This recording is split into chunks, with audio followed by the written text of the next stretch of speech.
మా సమస్య ఏం లేదండి. నా పేరు అనంత శివరావు, ఉండవల్లి గ్రామం మాది. అనంత శివరావు నా పేరు. నాకు కొద్దిగా భూమి ఉంది, ఒక 70 సెంట్లు భూమి ఉంది. దాంట్లో 30 సెంట్లు నేను సీడ్ యాక్సిస్ కంటే ఇచ్చాను. నాకు ఇంకా ప్లాట్ అయితే రాలేదు, ఇచ్చాను. కానీ ప్లస్ ఇచ్చింది కాక ఇంకా ఎక్స్ట్రా ఇంకొక 20 గజాలు అడుగుతున్నారు. ఇచ్చినప్పుడేమో అంతవరకు చాలని కొలిసి తీసుకున్నారు. మళ్ళీ ఇచ్చిన తర్వాత ఇంకొక 20 గజాలు కావాలంటున్నారు. ఏం చేస్తారంటే గ్రీనరీ పెడతారంట. రైస్ చేసేది గ్రీనరీ కదా, మమ్మల్ని ఇబ్బంది పెడతాం. అంటే ఏం లేదు, కొంచెం తీసుకొని ఇక దాంట్లో ఎక్స్టెండ్ అవుతా, ఇక వాళ్ళని ఇబ్బంది పెడతా ఉంటే వాళ్ళే వెళ్ళిపోతారు పక్కకి అని ఆలోచిస్తున్నారు అనుకుంటున్నాం మేము. కాకపోతే ఏంటంటే మా ఊర్లో చిన్న చిన్న రైతులండి అందరూ, చాలా చిన్న, కంటే 2 ఎకరాలు ఉన్న రైతు అంటే పెద్ద రైతు కింద లెక్క. ఇక్కడ అందరూ ఎకరం వాళ్ళు, అరెకరం లోపళ్ళు అందరూ చిన్న చిన్న రైతులు, కుటుంబ సభ్యులు వాళ్ళందరూ అన్నదమ్ములు పంచుకుంటే, మా తమ్ముడు చెప్పినట్టు అందరూ అన్నదమ్ములు పంచుకుంటే ఎంతో రాదు, తల 10 సెంటు 20 సెంటు కూడా రాదు. కానీ మా విలుగల భూములు కాకపోతే మేము ఎప్పుడు వచ్చినా ఏ విపత్కర పరిస్థితి, ఏదైనా తుఫాన్లు అలానే వచ్చినా మళ్ళీ 15 రోజుల్లో మా ల్యాండ్ రెడీ చేసుకుని ఏదో చిన్న పైరు వేసుకోగలుగుతాం మేము. మాకు ఒక సీజన్తో సంబంధం లేకుండా. ఎందుకంటే ఇక్కడ మా గొప్పతనం కాదు, భూమి గొప్పతనం ఇక్కడ. అందువల్ల మామూలుని సీడ్ యాక్సిస్కి వెళ్ళి మీ వాగు ఏంటారు, వాగు కూడా యాక్చువల్గా నన్ను అడిగితే అవసరం లేదు.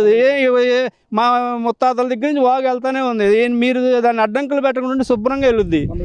కొండవీటి వాగు మీరు అడ్డంకులు పెట్టకుండా దాన్ని ఏం చేస్తాను, తూటికాడు శుభ్రంగా ఎప్పటికప్పుడు క్లీన్ చేసుకుంటే నీట్గా వెళ్ళిపోద్ది.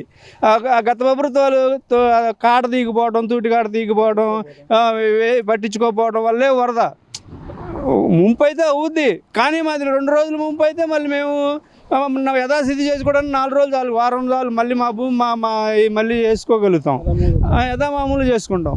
కాబట్టి మాది దయచేసి మా గవర్నమెంట్ వారికి ముఖ్యమంత్రి గారికి ముఖ్యంగా తెలియజేసేది ఏంటంటే, సిఆర్డీఏ వారికి రోడ్ల వరకు వెళ్ళండి, మేము అభివృద్ధికి ఆటంకం లేదు.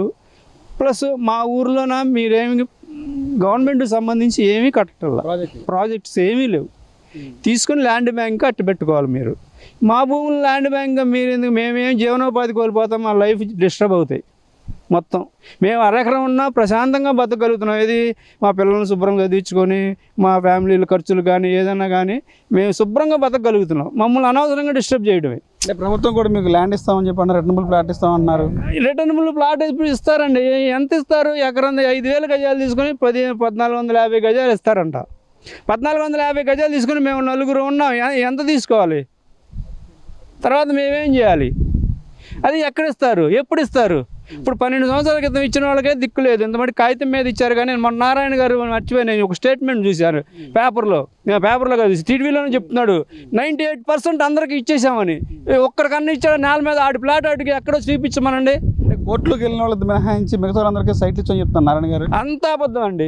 ఎవరికి ఇచ్చారో ఒక్కళ్ళ ప్లాట్లో వాళ్ళ నుంచో పెట్టి ఫోటో తీయమనండి. కాగితం మీద ఇచ్చాడండి, ఇచ్చిన మాట వాస్తవమే, కాగితం మీద ఇచ్చాడు. డెవలప్ చేసి ఇవ్వాలా? డెవలప్ చేసి ఇస్తే కౌలు ఎందుకు ఇస్తున్నాడు? డెవలప్ చేసి ఎవరికి ఇవ్వాల. ఒక్క నేల మీద కాగితం మీద పేపర్ వేసి లేఅవుట్ వేసి ఇది 33 నెంబర్ ప్లాట్, 22 నెంబర్ ప్లాట్ ఇదని చెప్తున్నాడు అంతే. అంతేగాని ప్రాక్టికల్గా నీ ల్యాండ్ ఏదో నీకు తెలియదు, 29 గ్రామాలు ఎవరికి తెలియదు. ఇంత మటుకు ఎవరికి డెవలప్ చేసి ఒక ప్లాట్ ఇవ్వాల, సింగిల్ ప్లాట్ ఇవ్వాల. అవి ఇవ్వాలంటే ఎకరానికి 2 కోట్లు ఖర్చు అవుతుందంట. ఆయన నామ్స్ ప్రకారం అండర్ గ్రౌండ్ డ్రైనేజ్ వేసి, అండర్ గ్రౌండ్ ఎలక్ట్రిసిటీ వేసి, అండర్ గ్రౌండ్ మొత్తం వేసేస్తే ఎకరానికి 2 కోట్లు అవుతుందంట. ఈ 50,000 ఎకరాలకి 1,00,000 కోట్లు కావాలి. 1,00,000 కోట్లు ఎక్కడి నుంచి వస్తాయి? ఇప్పుడు నీకు అధికారం ఉండే నువ్వు 15,000 కోట్లు 20,000 కోట్లు అప్పు తెచ్చుకుంటేనే నీకు అవ్వట్లేదు. ఇక్కడ 1,00,000 కోట్లు నువ్వు ఎన్నేళ్ళకి చేస్తావు? ఇప్పుడు నేను ఉన్నాను, పరిపాలించే వాళ్ళు ఉండరు అప్పటికి. అది మనం చూడం దాన్ని ఎందుకు ఇవాళ? ఇప్పుడు మనం ఎంత కలగనాలి, మనం ఎంతవరకు ఉంటామో అంతవరకు కలగంటే పోద్ది. 50 ఏళ్ళకి కలగని మనం ఏం చేస్తాం ఇక్కడ ఉండి? ఇలా నేను ఎప్పుడో భోజనాలు పెడతాను, నువ్వు ఇవాళ నుంచి పస్తున్నావు అన్నట్టుంది ఈ వ్యవహారం. అది చాలా రాంగ్ అనమాట. అంటే మనం బడ్జెట్లో మనకి ఉన్నదానికిను ఆయన చేసే పూనుకున్న పనికి సంబంధం లేదనమాట. 1,00,000 కోట్లు ఎక్కువ ఎన్ని రోజులు చేయాలి? ఆయనే అంటున్నాడు 5 ఏళ్ళు పట్టిద్దా, 50 ఏళ్ళు పట్టిద్దని. 50 ఏళ్ళకి ఉండేది ఎవరో పోయేది ఎవరు? ఏదైనా రాచరికం కాదుగా. ఇప్పుడు పోయినసారి ఓకే నువ్వు గెలిచావు, మళ్ళీ ఇంకో గవర్నమెంట్ వచ్చింది, రేపు ఇంకో గవర్నమెంట్ రాదని నమ్మకం ఏంటి? ఎల్లుండి ఇంకో గవర్నమెంట్ వస్తుంది. ఈ నువ్వు కలిగిన కళని ఇది నిజం చేస్తాడా? 15 ఏళ్ళు మేమే ఉంటాం చెప్తున్నారు ఒక పక్క చంద్రబాబు గారు, లోకేష్ గారు. మంచిదే ఉంటే ఉండకపోతే ఇది ఏమన్నా ప్రజాస్వామ్యం కదా, నువ్వు గ్యారెంటీ ఎలా చెప్తావు? రేపు జరిగేది ఎలా చెప్తాం? ఉంటే మంచిదే, మేము కాదంటలా, ఉంటే మంచిదే ఎలా చెప్తావు? ఎలా చెప్తాం? 15 ఏళ్ళు రేపుడికి బతుకుతామో లేదో తెలియదు, 15 ఏళ్ళు ఎలా ఉంటాం? అవునా కాదా? ప్రాక్టికల్గా ఆలోచించండి. 15 ఏళ్ళు ఓకే ఉంటే మంచిదే, మీరు 100 ఏళ్ళు బతకాలి, 15 ఏళ్ళు పరిపాలించాలి, మంచి కాదంటలా. ప్రజలను ఇబ్బంది పెట్టకుండా పరిపాలించండి. మీకు నిజంగా ఈ భూమి మీకు ఎందుకు చెప్పండి?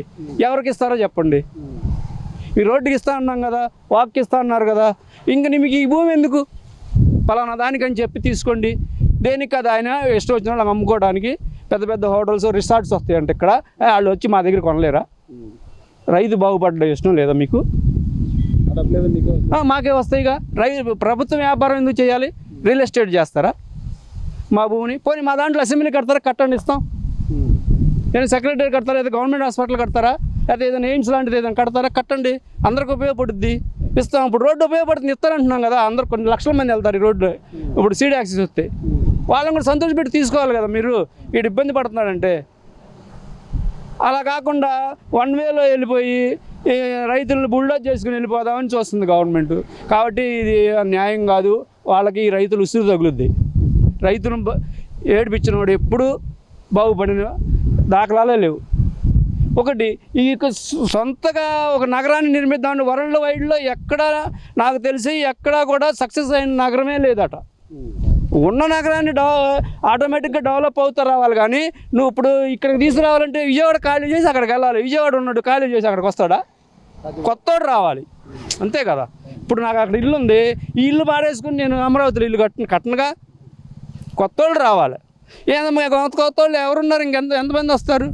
ఉద్యోగులు వస్తారు, అంతకన్నా ఎవరు రారుగా.